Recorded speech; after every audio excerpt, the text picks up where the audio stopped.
Here's the story of a bunch of podcasts who were bringing Cubby content to the world. All of them did their own show. Unconnected, obsessive baseball nerds.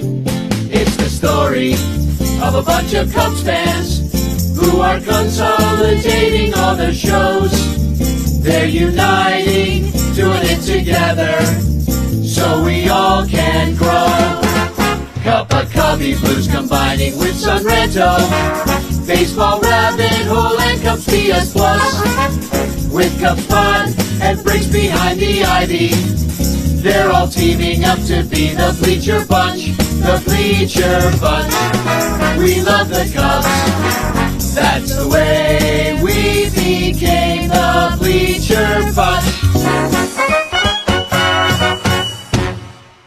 Live from New York City and Iowa City, it is the Bleacher Bunch. And hi, hey, I'm Danny Rocket, a radical left fieldist, and Cubes fan Cotton's here. How you doing?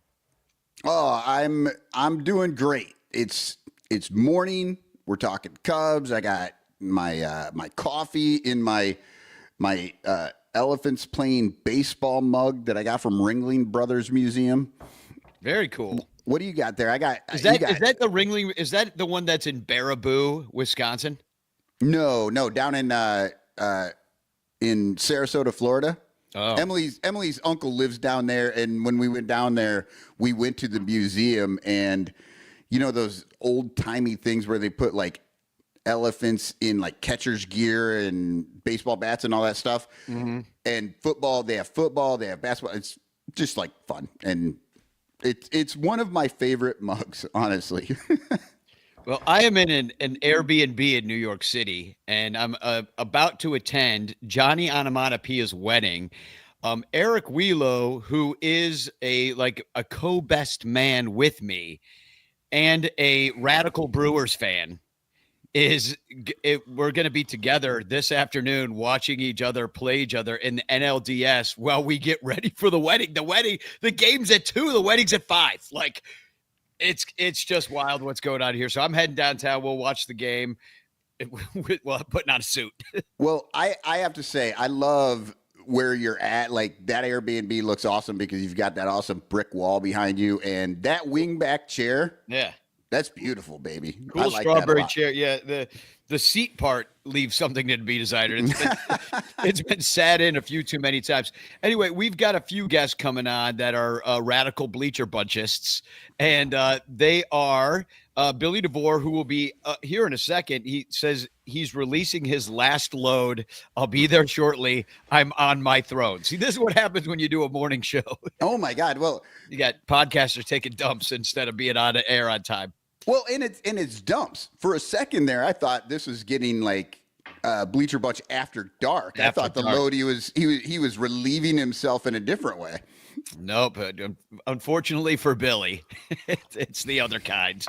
And we also have, and I'm going to bring him on now, a radical San Diegoist and Padresist, and it's Friar Phil. We just had Friar Phil on last from Monday. The left coast. From the left coast.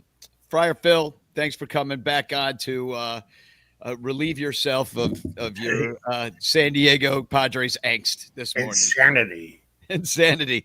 So I guess we'll just start with just asking, like, how did that feel for you? It was a very tight series. What are your San Diego Padre fan complaints? Yeah, please. What are your complaints? This is your opportunity to just really let it out. Well, first of all, I want to say congratulations to the Cubs. Oh, too nice. They played good. Thank you very much. I haven't seen anybody that's a San Diego fan complain about the Cubs or blame the Cubs or have nasty things to say about the Cubs. It's more directed at our team, and rightfully so. They slept. Yeah, our superstars slept, played like shit, absolute shit. Fernando Tatis Jr., he was up twice, And in those 2 at bats, he was pitched 6 times. He was swinging at everything like there was a goddamn swarm of bees around him. It was unbelievable. I think he got 1 hit, which was in your victory in game 2. But yeah, for a leadoff hitter to strike out 3 times in that final game, against Tyone was, I mean, you got to get on base, brother. I hear your frustration. And it really was, I mean, the Cubs got shut out in the 1 game against Cease, and they were just lucky that Manny Machado was able to hit a ball at that point, because for the rest of it, he didn't do shit either. Well, they were lucky that Manny Machado was lucky that Craig Counsell forgot that he's not supposed to pitch to your best hitter with the game on the line too. So, but I have complaints about that play too. I'm going to bring on a radical Redzist, and that is Billy DeVore. He's going to join us here. Both of your teams have gone by the wayside in the 2025 season, but Friar, hey, man, you don't have to be rude about it. I'm just giving people the facts. Gone by the wayside. How unbelievable! This is sort of a weird group of people here right now. Yes. So Friar Phil's down there, and he's saying, not mad at the Cubs or whatever, mad at their own team. That is very much Bleacher Bunch, Sun Ranto style. We love our team, but yeah, we don't blame the other team. We generally blame our own team for doing bad. And then Billy there, he pops up. His Reds just got swept out by the Dodgers, which Friar Phil hates the Dodgers. We hate the Dodgers. So like everybody in this my cat hates the Dodgers. But this like box is like this weird conglomeration of enemies make strange bedfellows here, I think. Oh, we're in that situation in a lot of realms these days. But as far as like this whole overall series go, well, actually, before we get started, I really got to thank Andy, who took me to the game in game 1. That it was so much fun. Playoff baseball is just a totally different energy. Cub fans, I mean, they were into every pitch. Somebody remarks in the bleachers during game 2, they were like, look at the stands. Nobody is moving. You know how like everybody's always getting up to take a leak or go get a hot dog? It's just like nobody was doing that. Like everybody you see the vendors just going up and down the aisle selling beer. That's it, Well, it's because in the bleachers, they had assigned seats for the first. No, I'm talking about when I was sitting in the bleachers looking at the stands, like it was nobody was moving. It was quiet. Like it was people were really watching the game. They were intense. So I hadn't experienced that level of, I think, intensity at a ball game at Wrigley Field in a while, because it has been a while, and we weren't allowed to go to 2020. And then at that point, we're all wearing masks, sitting on a rooftop trying to watch it. So like that's totally different experience. So if you go back even further, it's 2018 when that 1 game stupid 1-0 playoff where the Cubs did nothing, basically looked like the Padres did. Anyway, what I'm saying, it was fun to see, and I want to thank Andy for the ticket, but like that was a tight game. Nobody scored runs. Like, Phil, like the Padres, they were anemic offensively, except for that 1 Manny Machado blast. But the Cubs weren't exactly knocking the cover off the ball. Our leadoff hitter, Ian Happ, struck out 3 times in game 1. Fortunately, our pitchers actually worked during the 2 games which the Cubs won, and even during all 3 of them, actually. The 3rd game, Darvish didn't work, but I think it's time to retire for him. But our pitching was good. Our bullpen is good. So that's part of the reason the Cubs didn't score. I don't think it was a lack of ability to manufacture runs by the Cubs. It was just our pitching. With that, I want to say something about the crowd too, because on TV, it was amazing seeing the Cub fans filling up Wrigley Field and just getting so into all the games. Now, here in San Diego, we had 72 sellouts, 40,000 plus people, on Mondays and Tuesday nights. And I'll get into that a little bit later, why this loss and this laying down for the month of September and into the playoffs with the Padres pisses me off the most, but we'll get into that later. But I just want to mention something about the crowd. Yeah, props to the people of Chicago for coming out to the north side and looking at the game, especially considering what Nazi kind of shit's happening in Chicago. Yeah, to be fair, some of those people were just escaping the South Side. And like they were actually refugees that accidentally ended up in Wrigley. Yeah. So, it's kind of crazy that all this is taking place underneath like such severe violence that's happening, by the hand of our own government. It's just absolutely outrageous, really. And I think most Chicagoans feel this way. Very few. They're all from Naperville that feel opposite, but I'm kidding.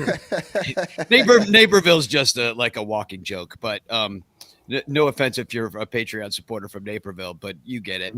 But let me put up some numbers here, and this is like overall, and Billy, I want you to jump in on this too, because you're at the bottom of the list where the Cubs are at the top. This is the pitching stats for the playoff teams so far. The Cubs with the top ERA in baseball, or in the playoffs of baseball, but 1.67 ERA, with the Reds at a 9 ERA. They gave up a lot of runs to the very powerful Dodgers. And the Padres did a hell of a job. 2.16 ERA, just beyond the New York Yankees. It's the over those 3 games, the Cubs scored 6 runs. The Padres scored 5 runs. That's like the 3-game total, and I mean that tells you everything about those. It was tight, very evenly matched. But look at who's number 7. Yeah, the Dodgers. It's true. Like they're pitching, because you guys fought back a lot for not having like the offensive juggernaut of a team. You did put up a fight, and that's what you texted me, Billy. You said at least we put up a fight. Yeah, and dude, if we would have had a bopper, like if we would have had a veteran power bat that knew what to do in that situation, where a guy like Kyle Schwarber or Kyle Tucker, dude. Don't make me. You'll start seeing something poke up from at the bottom of the screen here. Right. No, I know they're not getting Kyle Tucker. Like that's not going to happen. No, but Schwarber. But the Schwarber thing is a real possibility. Which the thing is, it was through the end of the season. You saw it against the Pirates and the Mets when it mattered the most. The bases got juiced, and the Reds couldn't bring in any of the Ducks. And they laid a bread trail, but they just weren't hungry. And it happened twice. This series again, where they're fighting back against this awful Dodger bullpen that didn't know how to throw strikes, or they made contact and got on. They set the table, but there wasn't anybody to come up and eat. There wasn't a bopper. Like there was a situation where the tying run is on deck, 1 out. Tyler Stevenson sees 13 pitches, and he chases one out of the zone where normally he wouldn't have chased that. But who was hitting behind him? Brian Hayes. And so Tyler went, I'm our best chance to win, to get back fully into this and be down 1 run with someone walking up and taking the box after I'm done here. And he struck out, and then Brian Hayes was Brian Hayes and just grounded out. It was infuriating, and that is the difference in this whole series is someone like Shohei Ohtani, Freddie Freeman, Teoscar Hernandez, who hit 2 homers, who supposedly was reading Hunter Green because I guess he was tipping his pitches. I just think he was bad. But it sucks. That's always the excuse. Either that or they were dealing with some injury that you didn't know about until after they were bad. Yeah. But then there was also like Connor Phillips had a crazy sequence against Teoscar Hernandez. And he dotted a perfect low and outside 90, 98 mile an hour fastball. And Teoscar turned on and took it oppo. And everyone's like, maybe he was tipping his pitches. I was like, maybe he gets paid a lot of money because he's really good at that. Right. Let's give him the credit. But yeah, it was a bummer, man. And then and the Dodgers were coming through in those moments as they were supposed to. And that's kind of what Phil was talking about with the Padres. They're boppers because they have some. Yeah. They didn't come through in those moments. 2 for 22, right? Between Machado and and Yeah, Tatis. sad, absolutely sad. And if you want to know you want to sum up the Padres' offense for these 3 games, just look at what Jake Cronenworth did at the end of the game. Mm-hmm. At least 2 of them were outside, and he's hacking at it. The trouble with these guys is everybody wants to be the goddamn hero. Everybody wants to get the big home run and the big hit instead of playing smart baseball. You know, you got runners on, move the goddamn runners. Don't go up there swatting at flies. Yeah, that is a problem throughout baseball, I think, is like it's a mindset for the entire league is just like sell out. The bloop and the blast is all they, it's the 3 true outcomes. It's all that stuff. Some of us older people, we remember how they used to like move guys around the bases and get and be happy with one and run. there was a little of that, to be fair. I mean, there was some bunting that we don't normally see. Guys bunt, trying to move dudes over, play that old school kind of baseball. And we're all sitting there watching it in the stands being like, I don't think I've seen that all year. Where like they just like sacrifice a runner over, give themselves up to get him to second with 1 out or whatever it was. I hadn't seen that. I don't know if the Padres played that style of ball, but I wanted to go to the comments real quick. First of all, hashtag chance in the chat, which I forgot to mention at the top of the show. There's lots of people. Angel's here. Alex Price is here. Dominic is here getting ready to go on his route. Chris Salato. Corey Furlong is here. Bernie Barron. So thanks for being here this morning. And I do want to get to one comment that was from Corey Furlong that said, let's talk about the Xander at bat at the end of the game. And, everybody will admit that was a shit call, that on Xander. He probably should have walked. I won't. Well, I know, but I won't. You think he should protect the plate? Call. No, it wasn't a shit call. It was not a strike. If you look at the zone that the ump had, that was a strike throughout the game. By the 9th inning, you need to know that shit and hit the fucking ball. You can't just watch it. Next year, if he challenges it, it's a ball, though. And so, who knows? Because I have seen different boxes, right? Because the box isn't real; it's fake. And so, depending on where you look, that ball is in different spots. I posted something on the Ranchers. There were 3 different spots on 3 different things, and one of them was a strike. 3 different websites, yeah. Yeah, so it's like, because the box doesn't fucking exist. It's fake. Well, it's gonna exist. Yeah, it's gonna be all tracked. Like they're changing it for like a height for each person when they come in. Like dude, have you not seen it in person? It's going to be an actual thing, though. It's going to have. I know it will, but right now it's not. And it's not. Yeah. The one that the MLB actually uses is not the one that's on TV. So, like, everybody who's bitching about, like, oh, it's so far off. That TV one is bullshit. Not everyone. Xander Bogaerts bitched a lot, and so did the Padres bitched a lot. They tried to fight. Well, if he would have tried to hit the goddamn ball, he wouldn't have any problem. That's what Michael's saying. Just hit the goddamn ball. What are you doing? I mean, we got guys like that, too, though. They'd rather watch it. But, Yeah, that's been Seiya all year long, racking up strikeouts by just watching balls that are on that edge. But when you look at that sequence, you have Keller in there for a second inning of work, completely. this from the peanut gallery. Little Yumper says Cotton doesn't agree. Color me shocked. LOL. But I mean, Keller obviously didn't have it. They kept leaving him in there even after he was like throwing wild pitches and hitting guys. And then finally they went and got him after the second. Was it after the second hit by pitch or was it after the walk? I forget. It was a bad sequence of events. He gave up a homer, hit 2 guys, and they're still just like, let it ride, baby. I mean, I guess we didn't have anybody else, but then we did. It was Kittredge, our starter from the day before. But it's but. What do you think, Phil? Is San Diego, are they blaming the umpires at all for some of the demise like the Padres are? I think it was maybe 20% of the people I've seen and talked to are blaming the umpires. Like I said at the start of the program, the majority of people that I'm seeing, or at least that respond to me and talk to me on my X account, I still call it Twitter, by the way, on my account, Radical. had had more of a problem with how the players played, and then after the game was done and all that was done, people hit the roof at the way Manny Machado responded to the press. Yeah, what a dick. Yeah, dude. I mean, you could have said a bunch of things. The reporter asked, "How do you assess the 2025 season?" And he turns into a dick and goes, "You lost. What do you think?"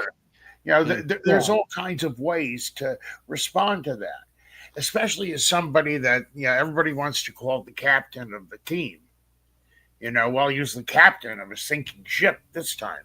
But I mean, it was just absolutely ridiculous. And, I'm to the point where I'm starting to believe that once these guys get these multi-million-dollar, big ass contracts and shit, they don't give a damn anymore. They pretend they do because they have to, because it's good theater. But I think he just doesn't give a shit, and that's what really pisses me off the most, this apathetical, lackadaisical playing, from people that he's not a rookie. He's supposed to be our superstar, or one of them, that has plenty of years of playing. You know what you're doing up at the goddamn plate. Don't make any excuses. But the worst was, like I said at the start of the program, 40,000 plus people almost every night, 72 sellouts during the regular season. The fans came out and supported this team. They believed in this team. And for him to just say, well, what kind of question is that? We lost. Yeah, real flippant. I'm like, fuck you, Take your baseball bat, grease it up, and shove it up your ass. I mean, you're being nice, telling him to grease it. That kind of response. Yeah, you're being nice with the grease. Yeah. Get some spider tack going, Exactly. There you go. It sure really sticks. Exactly. Yeah, it's I mean, and that's funny that you say that the Padres fans believed in the team, because I feel like Cub fans did not believe in the Cubs that much. Everybody's just kind of like, I don't really believe in these guys, but they managed to. You never do. What are you talking about? You guys never believe in the team. Hold on. In 2016, I believed in them, and they won the World Series, so I was right. And all the other times I didn't believe in them, and they lost. Yeah. So. No. Here's the thing.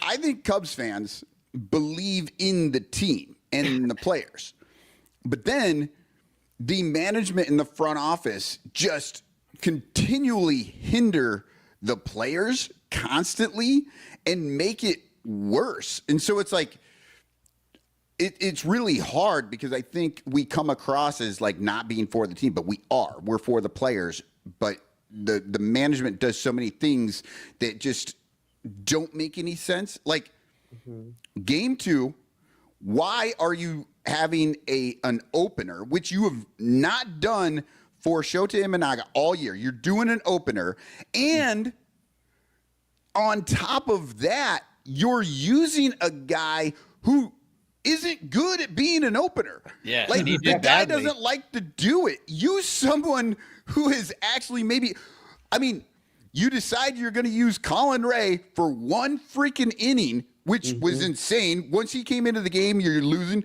He should finish out that game. Because why would you burn any more of your bullpen at that moment? But if you're only going to use Colin Ray for one inning, why don't you use him at the top instead of Andrew Kittredge? Yeah. You want to hear something more infuriating? You fucking explain this one to me, because it's been bothering me. Game 2, you go out and you send out Jack Lytle, who's just been a bulldog. Goes out there and goes through the lineup first time, and you're like, great, okay, now let's pull get him out of there. It's playoff baseball. You got to switch these dudes up. They left him in, and he got shelled. And guess who they brought in next? Nick Lodolo for only 16 pitches, and then followed it up with Nick Martinez, who got shelled. Explain to me why you put in Nick Martinez. You pulled Nick Lodolo, who was only 7th in overall WAR for starting pitchers, yank him, and then throw in Nick soft toss and Nick Martinez while Nick Lodolo was dealing. Because probably some stupid binder that said it in the stats and the like they didn't pay attention to who's good at baseball and who could actually win the game for you because they're good at it. Instead, they're like, wait, the binder says that the matchup favors him by 52% instead of 51%, so we have to do the 52. So and then they didn't even throw Andrew Abbott, our all-star, who was 3rd in overall WAR. I thought this was all hands on deck. Sure didn't feel like it. Yeah. I can relate to that, Billy. Oh, and here it gets worse, too. It's a 1-2 count. Will Benson, your guy who's been bopping, hitting homers. And the pitcher, it's a 1-2 count. All of a sudden, he throws a ball, and Dave Roberts rolls out and yanks him and brings in a lefty. Do you think they let Will Benson finish that at-bat? No! Oh, that's right. They brought it in Duhar in a 1-2 count. He swung at a ball by the brim of his hat. What are you doing? Pulling somebody in the middle of an AB? An AB. I know. I know they did that. I don't. Yeah, they. I didn't know what I was hearing. Like I was listening to it on the radio. I was like, "Wait, what are they doing?" Honestly, I didn't know that. I'm gonna have to go look. That's insanity. You pulled a batter in the middle of an at bat without it being an injury with 2 strikes, right? 1-2 count. They're like, well, Will Benson can't hit lefties. Well, let's find out for the rest of the AB. He's already been in there doing it, and then you're going to pull the guy cold who's just been sitting there. It's like you can only mess up once. I love Tito, and Tito I trust, but what was that? It seemed like the moment got too big for him as well. Like he hadn't been in the postseason in a long time, and it kind of showed. Yeah, here's the thing that, look, I get it. Everybody keeps talking. It's playoff baseball. It's do or die. All hands on deck. And they keep saying all these fucking bullshit, right? Yeah. And yes, there are things that you do in playoff games that are slightly different than you would in a regular season. Sure. But you don't just completely change the world. Like you don't replace a batter in the middle of a fucking at bat. Like you don't put out a starter for 1 inning when he can go for like they just like again. You look at the numbers. The Imanaga thing. Like you look at the numbers. You do these things, but you don't change the philosophy completely just because it happens to be October 1st. Right. It's like, hey, you know how you've gone out, you've done this 33 times this season? We're going to change it because the leaves are starting to fall. Like, it makes no sense why they did that to Shota. They did him real dirty. With us, it didn't make any sense for them in Game 3 throwing Yu Darvish. He's 39 now. He's not exactly ready for, constant prune juice every day and Geritol. But he hasn't been doing too, fantastic since he came off the IL. A lot of Padres fans are asking, why didn't you play Michael King? Yeah. Who did okay the last time he was out. It couldn't have been worse, but instead you're going with Yu Darvish. And I think this manager we had, Mike Schilt, people kept saying, why are you putting a Rise at the second spot on the lineup? It just didn't work. Everybody knew it sucked, and yet he kept doing it. I think this guy fills out lineup cards due to egos. I think he's more worried about massaging egos than putting together a lineup that makes sense, or the right goddamn pitcher in Game 3. That's an elimination game. Let's put long in the tooth Yu Darvish out there instead of and he didn't. Yeah, good idea. And speaking of like the way that they play playoff baseball, then they got him out of there before with the bases loaded and brought in Estrada in a position that he's never in, which is like a second. He's usually in there, probably with a clean inning at the end of a game, or actually he lost his closer kind of world after you guys got every single closer in the major leagues to be your bullpen.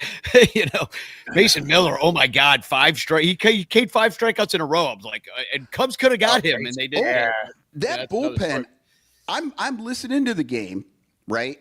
And I'm just like, and I'm just sitting there going, who is this bullpen that apparently everybody in the bullpen can pitch 3 innings? And how are there 120 innings in this game? Like, I keep hearing the same guy keep coming out and keep fucking mowing down the Cubs. And I'm just like, they have to run out of pitches at some point, like, but they never did. Like, no, it was impressive. A really great job by the San Diego. It wasn't their fault they lost, but more it's like in that, but using everybody out of order in that game 3.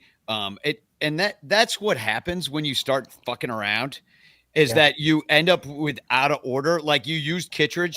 He didn't get him. So now the first 2 guys are going to reach. Now you've got to come in and like Shota's not even facing the right guy you thought he would face at the 4th hitter, and everything's out of order, and you never get back on track when that happens. You know? And then you get to the 5th inning, and you've used everybody, and you've got Shota out there facing Machado, and did Craig forget? He was so afraid of the top of that lineup that he brought in Andrew fucking Kittredge to start the game. But somehow in the 5th inning, it's fine. Like, let him face him. Yeah. It should be good. We should be fine at this point. Rather than have a rested Shota Imanaga facing this guy for the first time, you have a Shota Imanaga at like 50, 60 pitches and facing him for the second time, but somehow Craig's like, it seemed like the right idea at the time. It's like, what the fuck? Exactly. Yeah. Play by the rules or don't play by the rules. Don't change mid fucking stream. And I think that's kind of what I was saying before. Like, you don't change your philosophy completely from one moment to the next. Yeah. And it's kind of a problem when your best hitter, I think, Friar Phil, was Freddie Fermin. Just like constantly on base, constantly making things hard for the Cubs. It was a good series. I was looking up the numbers for the Brewers. We're going to have Eric Wheelo on it right after we take a break. Well, we're in direct competition as who will be the best man today, because we're both doing it at a wedding. Innings today, or you'll be screwed. Yeah, the best man speech at the wedding is just going to be these 2 yelling at each other about the Cubs and the Brewers. Yeah, I had to change my whole speech. But when I'm looking up, the numbers that the Cubs and the Padres had on the season, and also what they did against each other in this 3-game set, these are really evenly matched teams, and the parity is just almost scary how close they are. Like, I even saw that, like, oh look, the Brewers are 3rd in average, and the Cubs are 13th, and I'm like, that is a 7-point difference. Right. Like, that's how tight it is, and from 3rd to 13th. Well, and we will get into that with Wheelo. I know Danny's doing this because Wheelo's in the green room, and he's like, wow, he can't talk. I'm going to say some shit. Yeah. But but we should probably wrap up this the Padres series. Phil, do you have any last comments to make? Do you want to punch the umps like your players were doing in the dugout there after the game? I could understand how they were pissed off at the umpires. I mean, it's probably a series or a season-long frustration with every team with these goddamn blind bastards. But to wrap it up, really, one of the things I said in my giant rant after the game on my X. Yeah, go watch that too. Friar Phil. Follow him on X. Yeah, it's at Friar Phil SD. because somebody had Friar Phil when I signed up 15 years ago. But anyhow, one thing I said on there was, the postseason hashtag that the Padres were using was fight for the faithful. The regular season one was for the faithful. I was like, fight for the faithful. Where the fuck did they come up with that? Because none of these people were fighting for the faithful.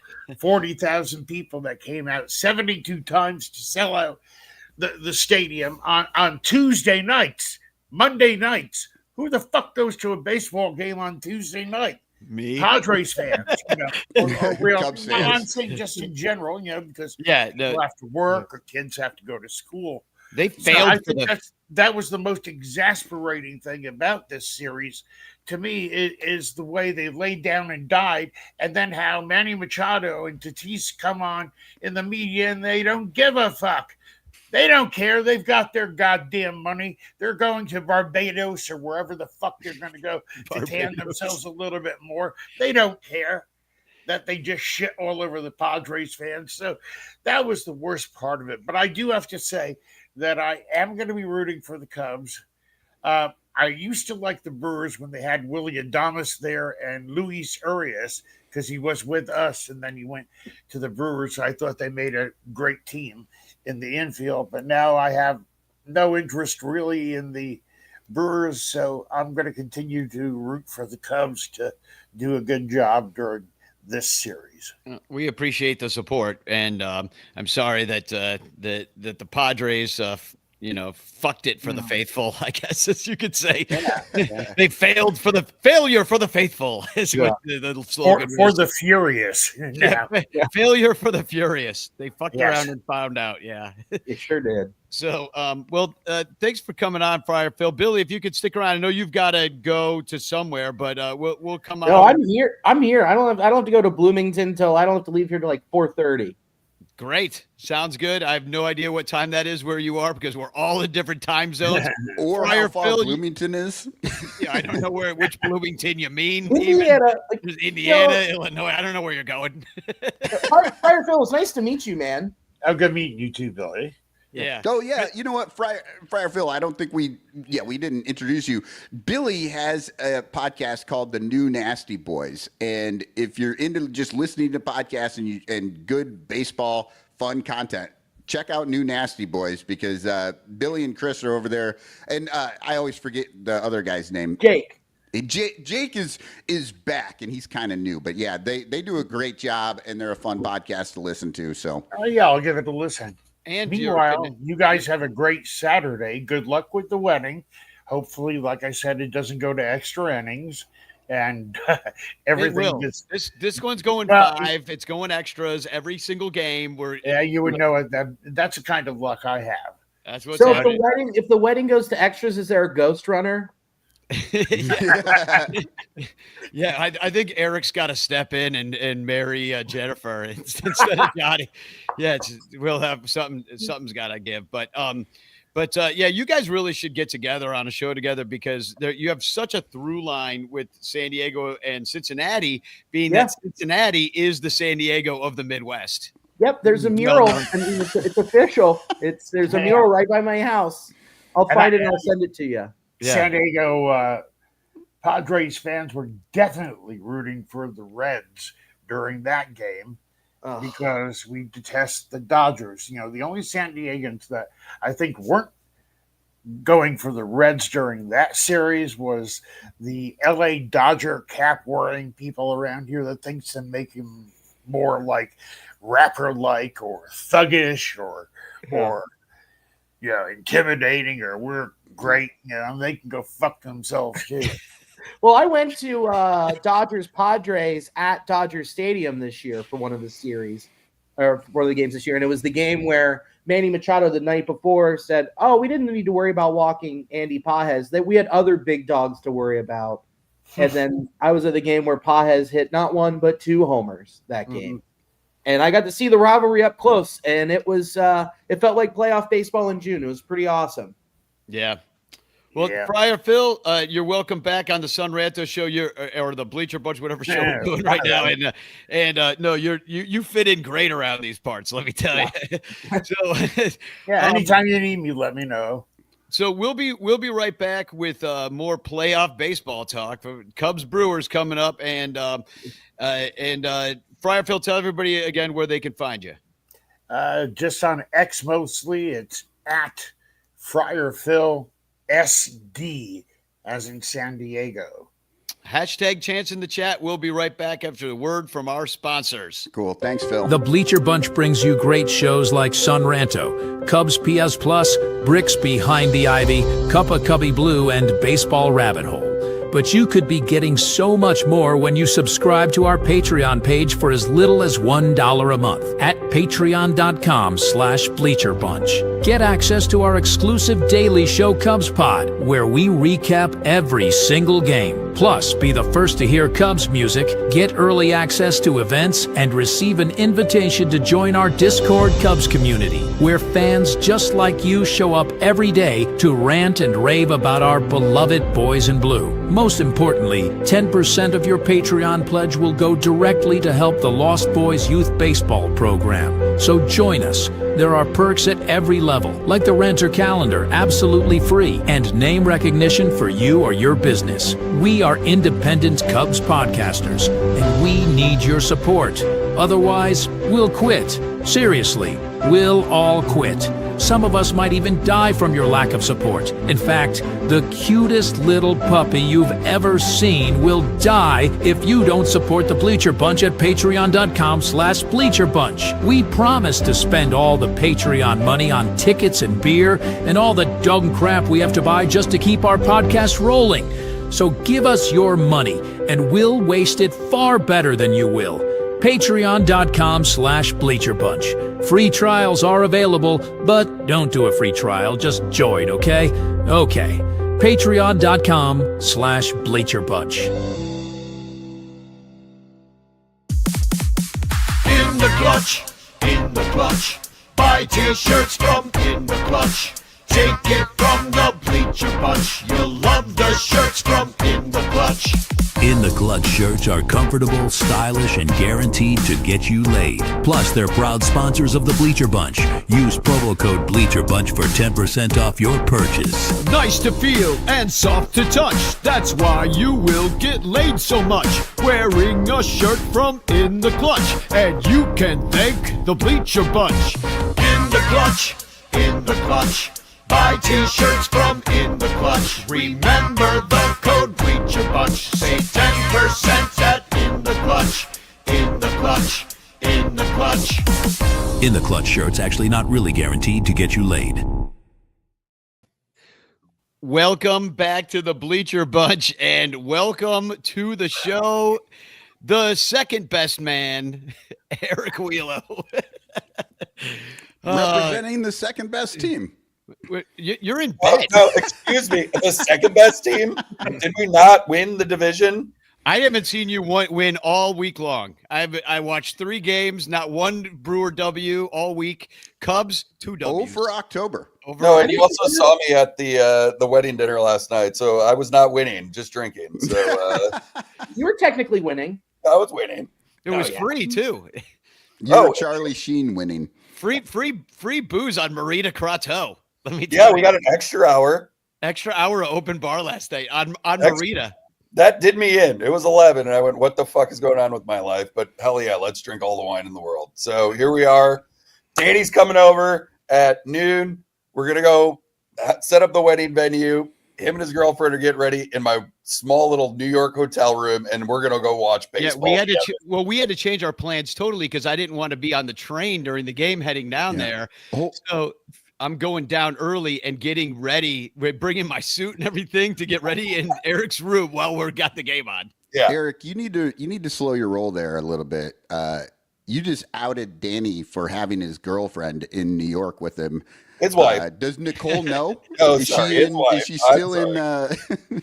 Cotton, I'm still drunk, so this is just how this rolls at this point. You know, no, a lot of people say don't ruin today for tomorrow. I'm going to ruin all the days. So let's.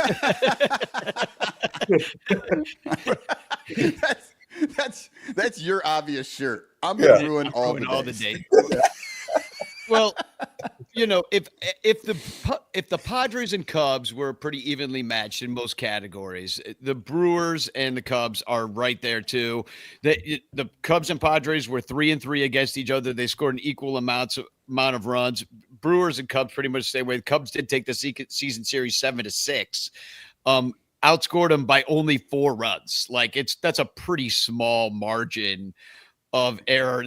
Cubs are 3-3 in Milwaukee and 4-3 at Wrigley. So we talked about it last night about the difference of just the parity in just baseball. Like you said, it's 7% or what was it, 7 points. Yeah. The batting average of what teams get in, what teams get through. It's just we are so close in all of this. And dude, give it up for Friar, man. That guy rules. That might be my spirit animal. That's who I'm going to be probably 20 years from now. I swear to God, dude. Billy, I can see you what did the man we all just looked into the future, didn't we? Oh, we did. Yeah, so good. Wherever you found him, kudos to you guys because he's unbelievable, man. I love it, man. Just watching, I don't think I've ever laughed harder at this podcast, mostly because Cotton's on it. But anyways. But no, I found Friar Phil on X years ago, and then I met him for the first time at the winter meetings in 2020, right before everything fell apart. Or I guess it would be 2019, right before the 2020 season. But he was out there because it was in California, right? I think it was in Carlsbad, actually. Yeah, or San Diego. You guys beat a really great team. The Brewers played them 2 series before the end of the season, right? And I remember it just felt like playoff baseball with the Padres and the Brewers going at it. That's a great defensive team, a great bullpen team. And I mean, you guys only scored 6 runs through the series, right? Yeah. And you beat them. They're good. I'm watching you guys play the Padres. And as wild as it sounds like baseball is going to write itself, and you guys are the Cubs and we are the Brewers. And I'm like, fuck, I want this Brewers Cubs series so bad, but I also don't want it so bad because if you guys fucking beat us, I'm going into a closet for about 3 months and just crying. Well, I mean, but if you guys beat us, you got the Davy and Goliath. It reminds me of what happened with the Cardinals a couple of years ago, because the Cardinals were always ahead of us, even though we were the bigger market team. And then in 2015, when we beat the Cardinals, it took everything out of us, and then we got swept by the Mets. So my feeling is that whatever happens in this series, we're going to beat the shit out. Every game's going freaking 13 innings, back and forth, little brothers beating up on each other, twin brothers just beating up, and then we're gonna get to the Phillies, we're gonna get to the Dodgers, and either one of those teams is just gonna smash us like a grape. Yeah, let me tell you what I'm most worried about in this upcoming series, and I think we just saw it with the Padres. The players did what the players do, but I feel like those 3 games were really, if you watch, that was Schilt versus Counsell. The decisions that they made hindered or helped their team as they went, and now Counsell has to go against Murphy. That frightens brothers fighting more than the players. I think that the players, these are going to be good games, but the thing that frightens me is that I actually believe Pat Murphy is a better manager than Craig Counsell. Thank you. And you got to admit, Ratface game 1. Ratface played it perfectly. Game 1. Well, Ratface game 1. You know who his mentor is? You know who? Pat Murphy is Craig Counsell's mentor, right? Yeah. Craig Counsell. Everybody's like, best manager in baseball. How many managers a year did he win with the Brewers? 0. How many did Pat Murphy win? 1 last year. Probably won't win again this year. Well, unless it's Billy's team. But anywho. But I'll say that, Craig is you will see what Craig gives you. And Cotton, I would be worried too. It's almost like paralysis we went up against over analysis. Why Schilt is not a good manager. No, but why does Counsell pitch to Machado? I don't know. That was stupid. It's dumb. Everybody looked at each other and go, why are we pitching to Machado? And then he hit a home run. And we were all right. If you're going to pitch to him, why are you pitching to him with the guy that you were scared to let face in the first inning? Like that's my big thing is like, if you're going to make a rule early, don't change the rule late. Yeah. I will say, like, the thing with Pat is, like, there's just a feeling of him trusting his gut and knowing his guys and being deeply connected to him that Craig, like, I never felt that way with Craig Counsell. And Pat's just going to roll with it, understand energy, empathy, energy. He's got it. Like, you see that guy, he has it. He's deeply connected to that team, understands it, it bleeds it. And Craig, I just don't get that from Craig. He's looking at the binder. But also what we have going for us is like we got healthy at the right time. And well, except for what, Woodruff, right? Woodruff, but like we've been here before without Woodruff, right?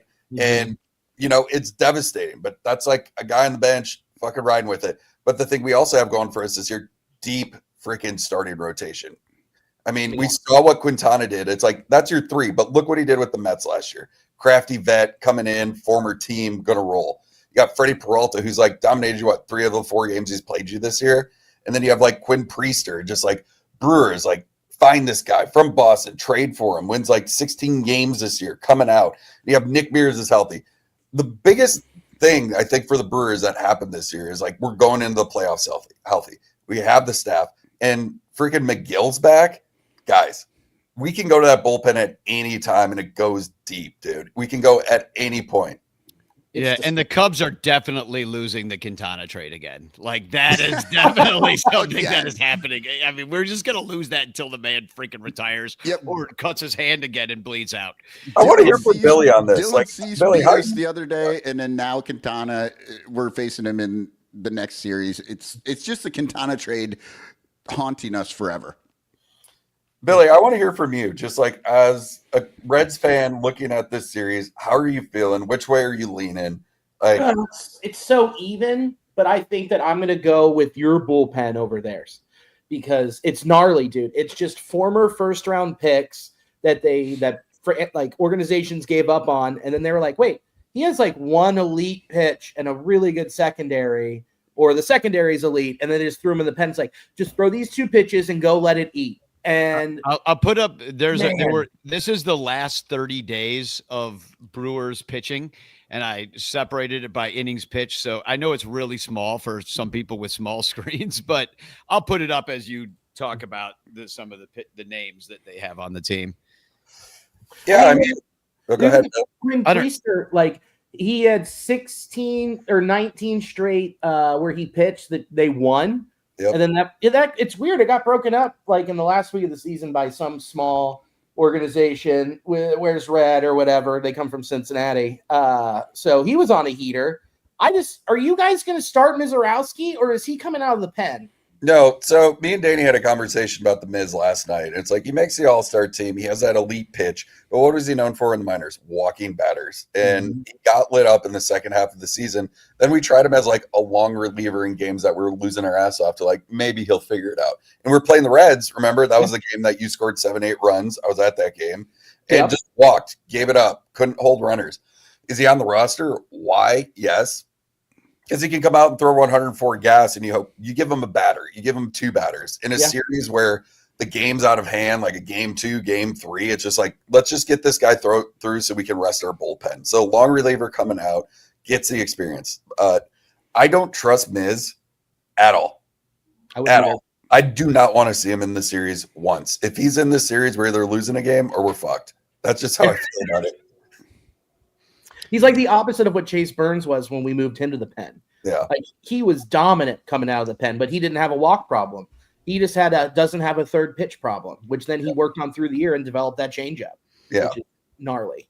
Well, Danny, like you said, like the 2015 Cubs, and we talked to Anthony Rizzo about that, he feels like that's the championship you left on the table. And if you don't play the cards, maybe you go get it, right? But the way I feel about this is like the Cubs as a franchise has been there before. The Brewers were there every year in the wild card. It's like no matter what you want, we want to get out of this series. And honestly, like you feel like you'd win this series and then go lose to the Phillies or the Dodgers. I do feel that way, yeah. I think you might have the momentum. You were saying this last night. Yeah. The way I feel about the Brewers is like we win this, you break through, you beat your freaking rival and you beat your former coach. Like I feel like this is our World Series right now. Well, and the other thing in that 2015 season, it's not just the Cardinals that we had to get through. We had to play that wild card game against Pittsburgh, who at the time was actually really good and were one game ahead. So we had to go to Pittsburgh, win a hugely important, very draining with game. Arrieta, and then go to face the Cardinals. But the Cardinals, they had won the division, but the Cubs surged late, so they had that momentum. Whereas the Brewers, they surged really in the middle of the year this year. It's not like you limped in, but you were definitely on pace to win over 100 games. You didn't, right? But they've had a chance to build, waiting for the Cubs, while the Cubs are out here battling through 3 games of 6-5 baseball, just struggling through it. Yeah, our guys are tired. It as a Brewers fan, it's almost frustrating because they're taking their foot off the gas pedal a little bit because we're heading into the playoffs. And you talk about momentum heading in, right? Billy, we lost 2 or 3 to you. You had all the momentum. Yeah. I thought you were going to give the Dodgers a better shot, and you see what happened. I literally thought you were the Diamondbacks this year. That's the way I felt about it, and it didn't happen. So I sit here, and it's the confidence you feel for the Brewers right now. Jesus, I wish I felt more, but you saw the glimpses, and the way we play the game this year. We're a great defensive team. We take pitches, we walk, we steal bases. We're just built different than we've ever been built going into a playoff series. Are you worried about the time off? I mean, I am. The record 6-6 since the playoff format's changed for the bye. Yeah, I am nervous about it, but the difference is we have Freddie Peralta going, and that's the confidence. It's Danny put up those stats earlier over the last 30 days.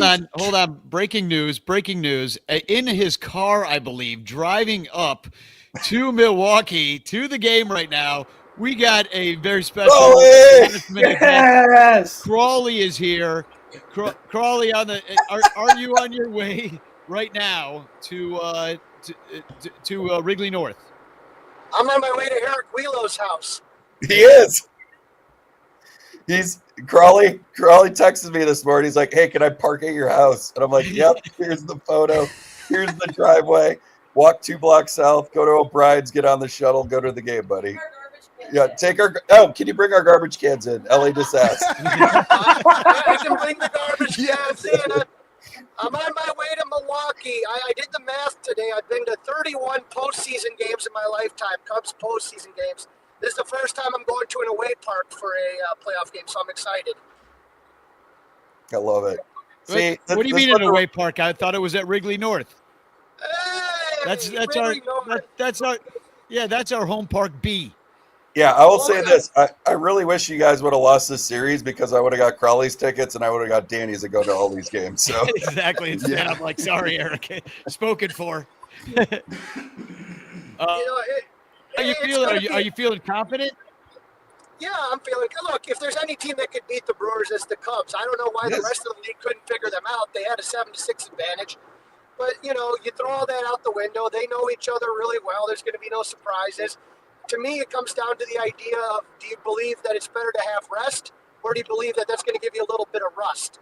The Cubs are on an adrenaline high. They just played a really tough series, and I'm not saying that the Brewers' pitching isn't good, but, to have to face Nick Pivetta was really good. You saw Dylan Cease had his good stuff, and my God, that San Diego bullpen was wiped us out. Insane. It's so funny that I was like, I think they're tired, and Crawley comes on, he's like, I think they're juiced. Yeah.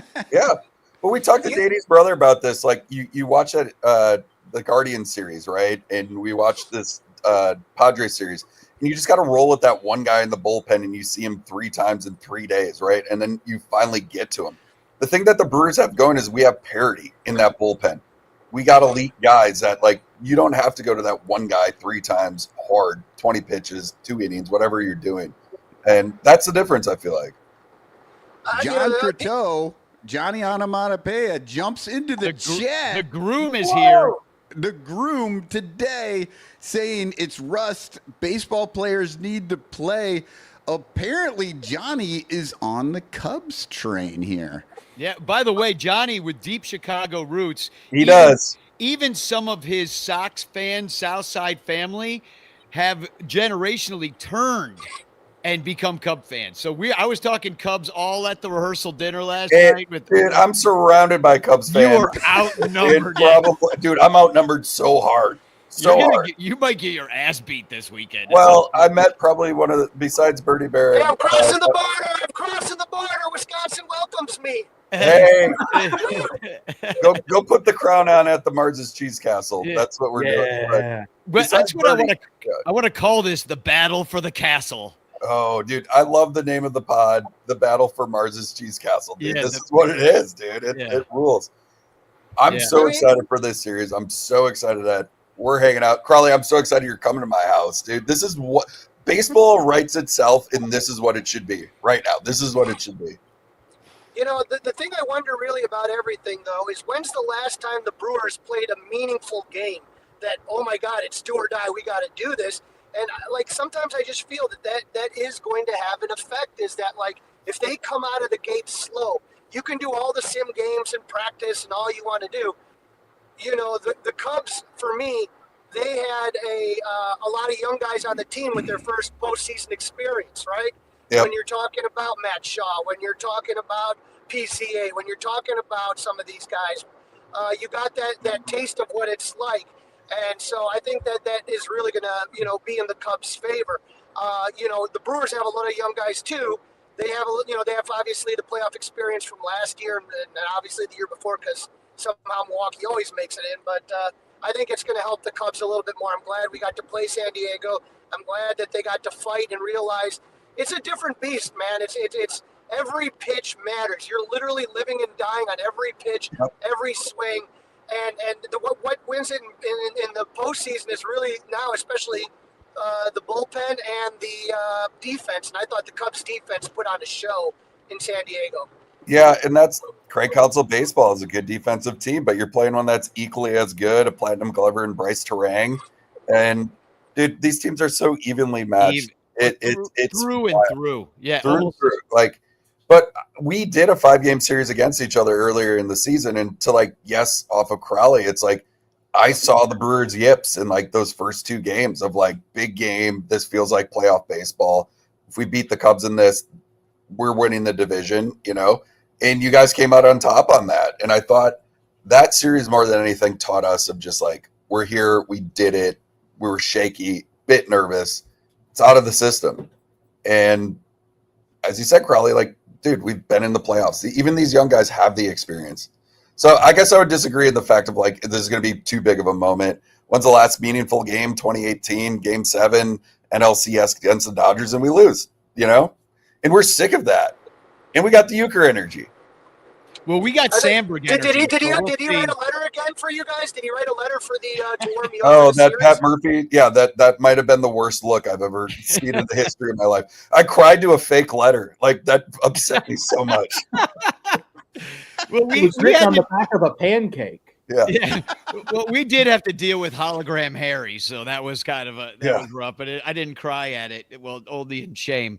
But I'll say this much. I mean, regardless of the evenly matchedness of the team, Crawley's dick. It's crawling out.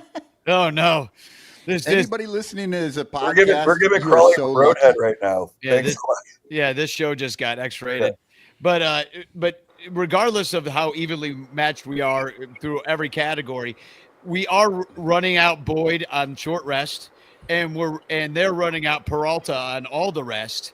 And Boyd and everybody's faced each other a ton. So, like, Cubs got to Peralta once out of the 4 times where they got 5 runs off him. But every other time he carved us up pretty good.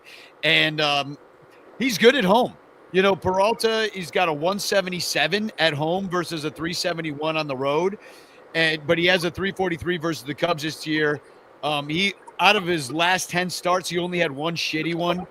So he going into the end of the year looking good. Boyd did not look good going into the end of the year, where he actually did not do that good against the Brewers in his outings this year. He gave up 9 runs in 10.2 innings.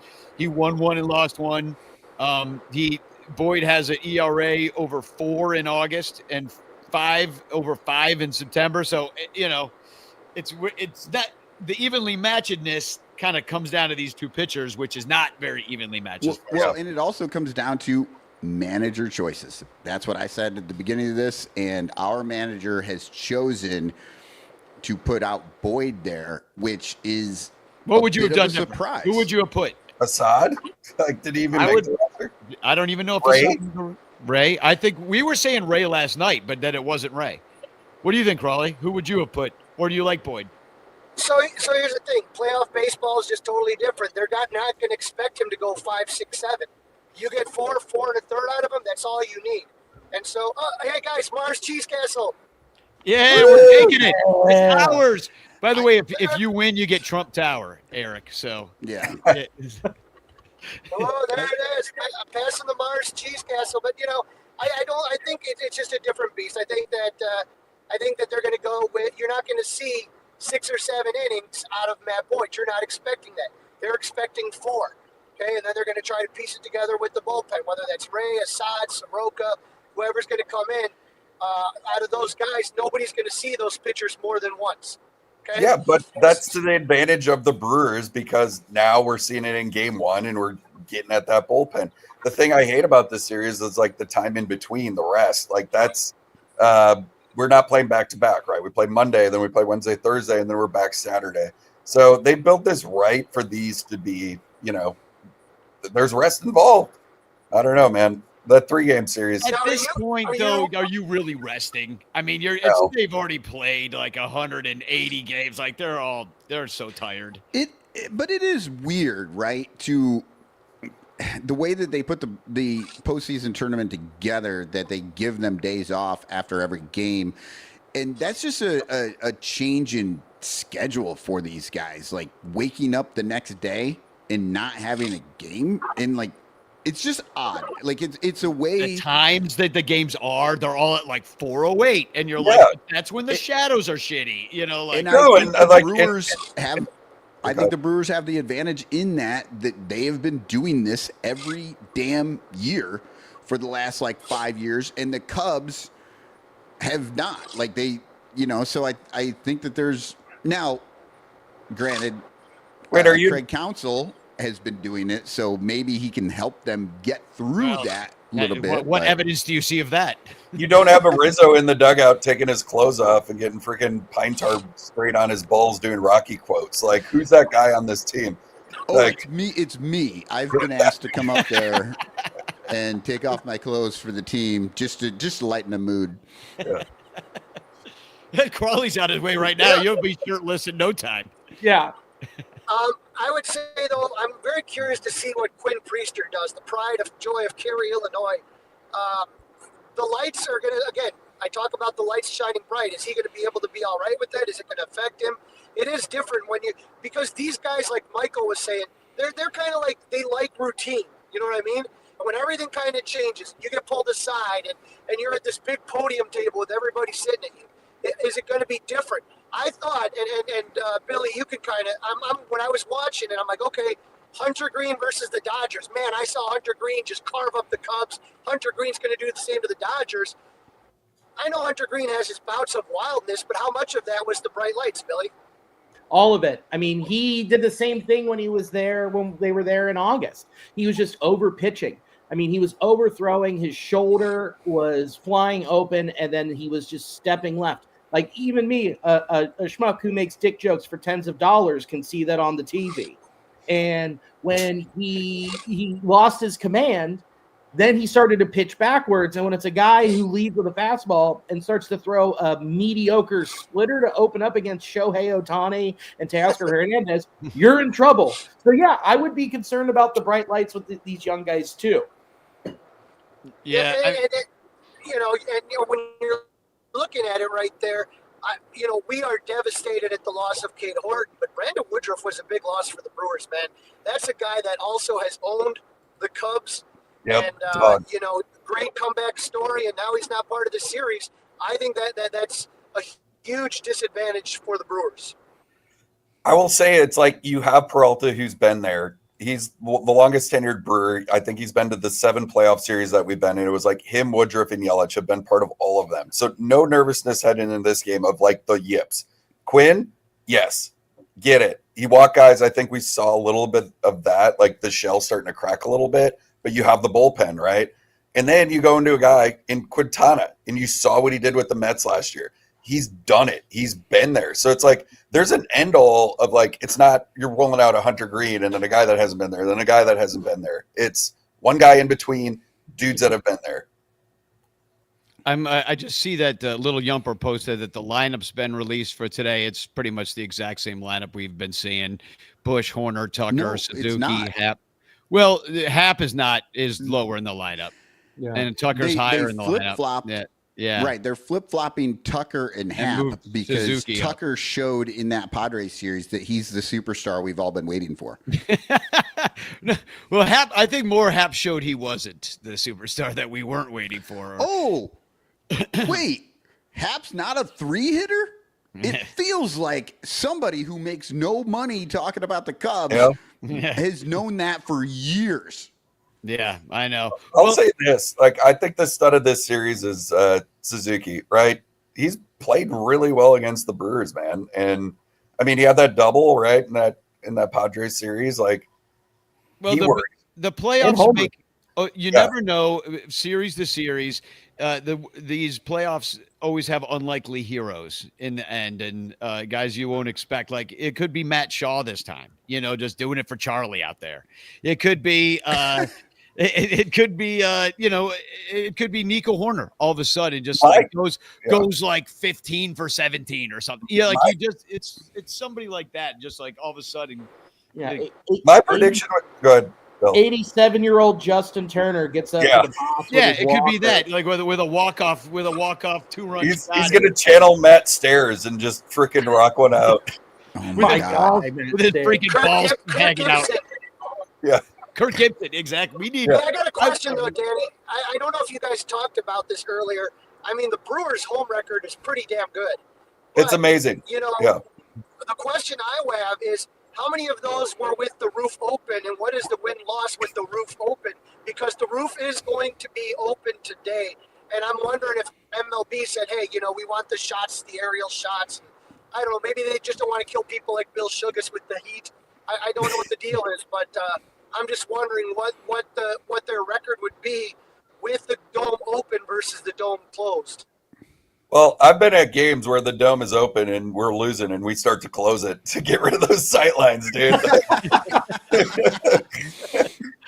Oh man, well I hate to do it, but we got a wedding to attend and chairs to set up in less than 2 hours. So we do have to wrap it up. But I thanks for everybody for being here. This is fun. We'll do it obviously again soon when we recap this thing after the wedding and after at least one game of baseball. But I guess watch me and Eric's social media because we'll be out there posting content of us together getting wearing suits and watching a baseball game before our best friend gets married. Yeah. Do you guys have Cubs and Brewers ties? Like, are you prepared? Oh, yeah, I don't. Yeah, I mean, I barely even own a tie at all. Like, Dude, I've got a Reds tie. It's sick, and I wear it to every function.